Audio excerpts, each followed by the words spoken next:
ലോകം ഇന്നൊരു മൂന്നാം ലോക മഹായുദ്ധത്തിന്റെ വക്കിലാണോ എന്ന് സംശയിപ്പിക്കുന്ന തരത്തിലാണ് പശ്ചിമേഷ്യയിൽ നിന്നുള്ള വാർത്തകൾ പുറത്തുവരുന്നത്. ഇസ്രയേലും ഇറാനും തമ്മിലുള്ള പതിറ്റാണ്ടുകൾ നീണ്ട നിഴൽ യുദ്ധം ഇപ്പോൾ നേരിട്ടുള്ള ഏറ്റുമുട്ടലിലേക്ക് വഴിമാറിയിരിക്കുന്നു. ഈ സംഘർഷത്തിന്റെ കേന്ദ്രബിന്ദുവായി ഇപ്പോൾ മാറിയിരിക്കുന്നത് ഇറാന്റെ പുതിയ സുപ്രീം നേതാവായി ഉയർന്നു കേൾക്കുന്ന മുസ്തഫ ഖമേനിയുടെ വാക്കുകളാണ്. ചോരുന്ന ഓരോ തുള്ളി രക്തത്തിനും വിലയുണ്ട്. ഈ ഒരു വാചകം വെറും ഒരു വൈകാരിക പ്രകടനമല്ല, മറിച്ച് വരാനിരിക്കുന്ന വലിയൊരു സൈനിക നീക്കത്തിന്റെ മുന്നോടിയാണെന്ന് ലോകം ഭയപ്പെടുന്നു. ഇറാന്റെ ദേശീയ സുരക്ഷാ തന്ത്രങ്ങളുടെ പ്രധാന ശില്പിയും മുൻ പാർലമെന്റ് സ്പീക്കറുമായിരുന്ന അലി ലാരിജാനിയുടെ വധം ഈ യുദ്ധത്തിലെ ഏറ്റവും വലിയ വഴിത്തിരിവായി മാറിയിരിക്കുകയാണ്. അദ്ദേഹം ഒരു സാധാരണ രാഷ്ട്രീയ നേതാവ് മാത്രമായിരുന്നില്ല. ഇറാന്റെ വിദേശ നയങ്ങളും ആണവ ചർച്ചകളും രൂപപ്പെടുത്തുന്നതിൽ സമാനതകളില്ലാത്ത പങ്കുവഹിച്ച വ്യക്തിയായിരുന്നു അദ്ദേഹം.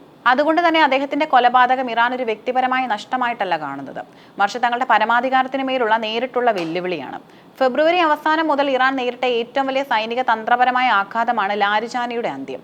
ഇസ്രയേലിന്റെ ചാരസംഘടനയായ മൊസാദും IDF-ഉം ചേർന്ന് നടത്തിയ നീക്കം ഇറാന്റെ ഇന്റലിജൻസ് സംവിധാനങ്ങളുടെ പരാജയമായി പോലും ചിലർ വിലയിരുത്തുന്നുണ്ട്. എന്നാൽ ഇത്തരം തിരിച്ചടികൾ ഇറാനെ തളർത്തുകയല്ല, മറിച്ച് കൂടുതൽ അപകടകാരികളാക്കുകയാണ് ചെയ്യുന്നതെന്ന് ചരിത്രം തെളിയിക്കുന്നു. തന്റെ പിതാവായ അയത്തുള്ള അലി ഖമേനിയുടെ മരണശേഷം ഭരണത്തിന്റെ ചാണക്യ സൂത്രങ്ങൾ കയ്യിലേന്തിയ മുസ്തഫ ഖമേനി ഇതുവരെ പൊതുവേദികളിൽ അധികം പ്രത്യക്ഷപ്പെട്ടിട്ടില്ല. അദ്ദേഹം എവിടെയാണ്, സുരക്ഷിതനാണോ അതോ അദ്ദേഹത്തിന് പരിക്കേറ്റോ എന്നൊക്കെയുള്ള അഭ്യൂഹങ്ങൾ പാശ്ചാത്യ മാധ്യമങ്ങൾ പ്രചരിപ്പിക്കുന്നുമുണ്ട്. എന്നാൽ ഇറാൻ ഭരണകൂടം ഇതിനെയെല്ലാം ശക്തമായി നിഷേധിക്കുന്നു. ദേശീയ സുരക്ഷ മുൻനിർത്തി അദ്ദേഹം പൊതുദൃഷ്ടിയിൽ നിന്ന് മാറി നിൽക്കുകയാണെന്നും എന്നാൽ ഭരണ സംവിധാനങ്ങളെ അദ്ദേഹം കൃത്യമായി നിയന്ത്രിക്കുന്നുണ്ടെന്നും ഇറാൻ വ്യക്തമാക്കുന്നു.